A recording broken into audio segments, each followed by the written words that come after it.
सीतारामचंद्र भगवान की जय। श्री कृष्णचंद्र भगवान की जय। श्री हनुमान जी महाराज की जय। सब संतन की जय। सब भक्तन की जय। श्री अवधधाम की जय। सरयू मैया की जय। जय जय सीताराम।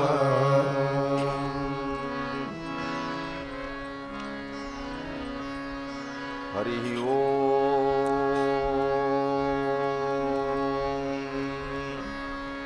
तच्छंजोरावृणीमहे गातुं यज्ञाय गातुं यज्ञपतये दैवी स्वस्तिरस्तु नः स्वस्तिर्मानुषेभ्यः ऊर्ध्वं जिगातु भेषजम् सन्नो अस्ति द्विपदे सं चतुष्पदे रामाय रामभद्राय रामचंद्राय वेधसे रघुनाथाय नाथाय सीतायापतये नमः। रामं रामानुजं सीतां भरतं भरतानुजं सुग्रीवं वायुसूनुं च प्रणमामि पुनः पुनः। नमोऽस्तु रामाय सलक्ष्मणाय देव्यै च तस्यै जनकात्मजायै। नमोऽस्तु रुद्रेन्द्रयमानिलेभ्यो नमोऽस्तु चन्द्रार्कमरुद्गणेभ्यः। चरितं रघुनाथस्य शतकोटिप्रविस्तरम् एकैकमक्षरं प्रोक्तं महापातकनाशनं कूजन्तं राम रामेति मधुरं मधुराक्षरम् आरुह्य कविता शाखां वन्दे वाल्मीकिकोकिलम्। उल्लङ्घ्य सिन्धोः सलिलं सलीलं यः शोकवह्निं जनकात्मजायाः आदाय तेनैव ददाह लङ्कां नमामि तं प्राञ्जलिराञ्जनेयं। वैदेही सहितं सुरद्रुमतले हैमे महामण्डपे मध्ये पुष्पकमासने मणिमये वीरासने सुस्थितम्। अग्रे वाचयति प्रभञ्जनसुते तत्त्वं मुनिभ्यः परं व्याख्यान्तं भरतादिभिः परिवृतं रामं भजे श्यामलम्। आपदामपहर्तारं दातारं सर्वसम्पदां लोकाभिरामं श्रीरामं भूयो भूयो नमाम्यहम्। व्याख्यामुद्रां करसरसिजैः पुस्तकं शङ्खचक्रे बिभ्रद्भिन्नस्फटिकरुचिरे पुण्डरीके निषण्णः अम्लानश्रीरमितविशदैरंसुभिप्लावयन्माम् आविर्भूयादनगमहिमा मानसे वागधीशः। शाण्डिल्याह्वयवंशवारिधविधुं श्रीकोसलेशार्चकं विश्वक्सेनयतीन्द्रदेशिकपदद्वन्द्वारविन्दाश्रितं स्वाचार्ये सुयतौ जगद्गुरुवरे श्रीरामनारायणे नित्यं सक्तमतिं जगद्गुरुवरं श्रीवासुदेवं भजे। अस्मद्गुरुभ्यो नमः। अस्मत्परमगुरुभ्यो नमः। अस्मत्सर्वगुरुभ्यो नमः। श्रीमते श्रीभाष्यकाराय नमः। श्रीपराङ्कुशपरकालयतिवर वरवरप्रतिवादिभीकरगुरुभ्यो नमः। श्रीजानकीकान्तस्मरणं श्रीराधाकान्तस्मरणं सन्तपूर्वाचार्या सहायाः सन्तपूर्वाचार्या सहायाः। बोलिए श्री सीतारामचंद्र भगवान की जय। श्री हनुमान जी महाराज की जय। श्री राम कथा महोत्सव की जय। श्री अवधधाम की जय। सरयू मैया की जय। सब संतन की जय। सब भक्तन की जय। श्री राम जन्म महोत्सव की जय। जय जय सीताराम।